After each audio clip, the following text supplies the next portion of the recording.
Life. This thing so mysterious, complex, and sometimes indescribable. We have our routines, our habits. We have our dreams, our projects, and our hopes.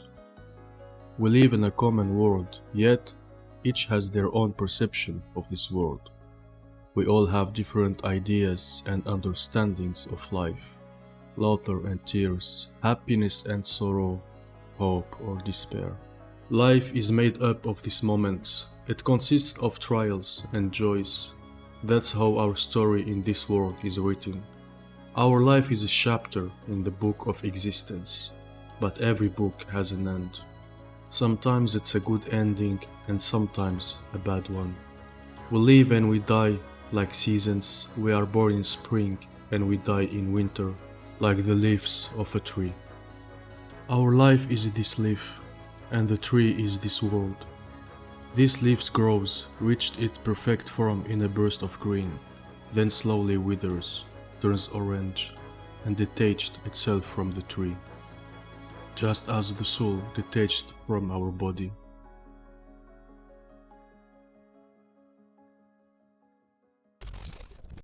Assalamu alaikum, my brothers and sisters. In these strange and uncertain times, the reminder of the Day of Judgment is more important than ever.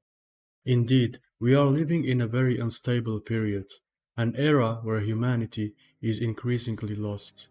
Every day we witness immoral acts, wars escalate, confusion and misguidance become more frequent, and values are degraded. The signs of the end time are becoming more apparent, with natural disasters and reminders growing increasingly severe. We must take this as a sign, as evidence that the end of times are near. But what will happen exactly when that day arrives? What will be the stage of that trying day? We as Muslims firmly believe in that day, the day when all creation will be annihilated, where all life, whether on land, in the seas, or in the heavens, will vanish.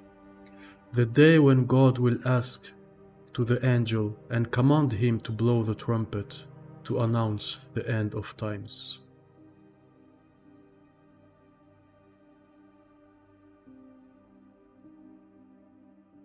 Islam teaches us in detail about this journey.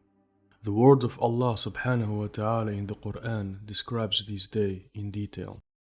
ونفخ في الصور فصعق من في السماوات ومن في الأرض إلا من شاء الله ثم نفخ فيه أخرى فإذا هم قيام ينظرون. And the second breath in the horn will resonate, awakening all creatures. From death, life will emerge once again. We will be created a second time. While we were dust, we will become flesh and bone again. Our souls will rejoin our bodies, and thus we will emerge from our graves. Do people think we cannot resemble their bones? Yes, indeed. We are most capable of restoring even their very fingertips. And behold, the disbelievers will be astonished, terrified, asking 1,000 questions. Those who did not believe in their resurrection now find themselves alive after their death. On that day we will be able to see the unseen world. We will be surrounded by angels, jinns and all humans. From our father Adam alayhi salatu wassalam to the last among us. We will then see the true face of demons, devils and Satan. We will witness the splendor of the angels, their beauty and their radiance. There will be no veil, everything will be exposed to us. The earth will be different, it will be replaced by another earth, as Allah subhanahu wa ta'ala mentioned in the Quran. It will be white and flat, shining with the light of its Lord. Can you imagine this scene? While you were dead and buried, here you are alive, here you are recreated. When we are all brought back to life, we will have to walk in the same direction to the meeting point, where every creature will be judged. Some of us will be guided by the light of God. They will fear nothing. They will be reassured and at peace. Those who believed, did good deeds, and obeyed the laws of their Creator, peace and serenity will be upon them that day. While others will be lost in darkness. Some will be chained, and others will be dragged on their face due to the immoral, unjust, and cruel act they committed in their previous life. That day will be so hard and extremely painful for the unjust, the tyrants, and the disbelievers, that they will wish to become dust. They will implore God to send them back to their previous life so they can rectify their mistakes. But that day it will be too late.